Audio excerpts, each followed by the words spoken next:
Danak and Manoj Mangat are a married couple. They met on the internet in 2005 while Manoj was working in China.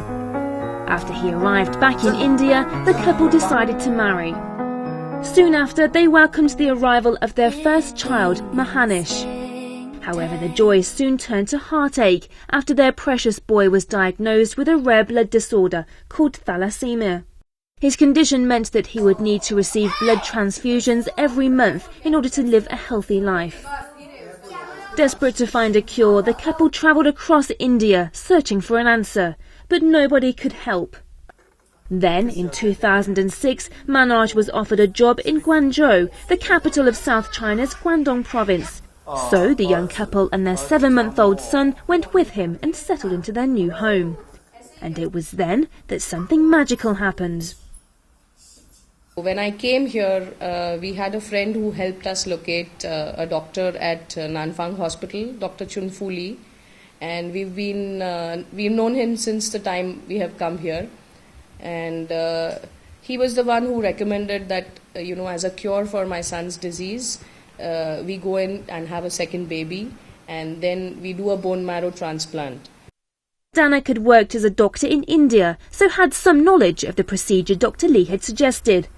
But as it was still not widely used in India, she had her doubts. I found here that, this doctor is very confident about what he's doing, and we followed his advice. I have my daughter now. Mahanish underwent the marrow transplant in October 2009. He has now fully recovered and is as healthy and active as other children his age.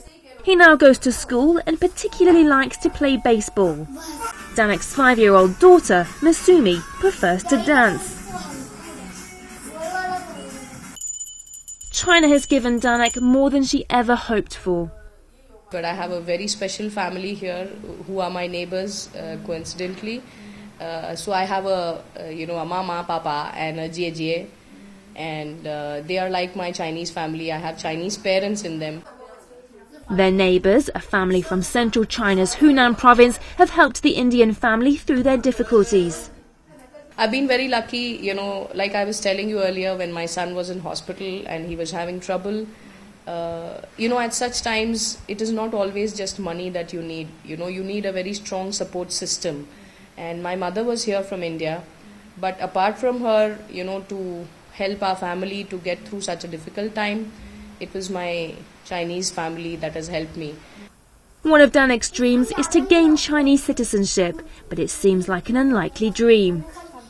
I was talking to a Chinese friend and I said, why don't they give me the Chinese citizenship? So she said, we have so many people of our own, why do we want more? So I agree to that.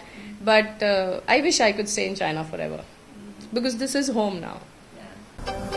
Like Danak and her family, tens of thousands of Indians live in China. As the economy continues to grow, Indian people have come here searching for new opportunities. In the coastal city Guangzhou, for instance, there are currently an estimated 3,000 Indian businessmen. In a place called Regal Court in northeastern Guangzhou, there are up to 300 Indian families. The majority of Indians arrived in the city in 2002. They settled into small communities together because at the time there were few English speakers in the city. So the ones who are settled here, they are either working for Indian companies as employees to take care of the shipping and inspection of the goods, or they are busy setting up some business of their own, like restaurants. Some of them even have factories. Gipi arrived in China in 2006 with his wife. He now has 2 sons. One is 4 years old and the other is just 1 month old. Gipi thinks that Chinese Premier Li Keqiang's trip to India, which began on Sunday, will signify a major shift in the India-China relationship, bringing more benefits to both countries.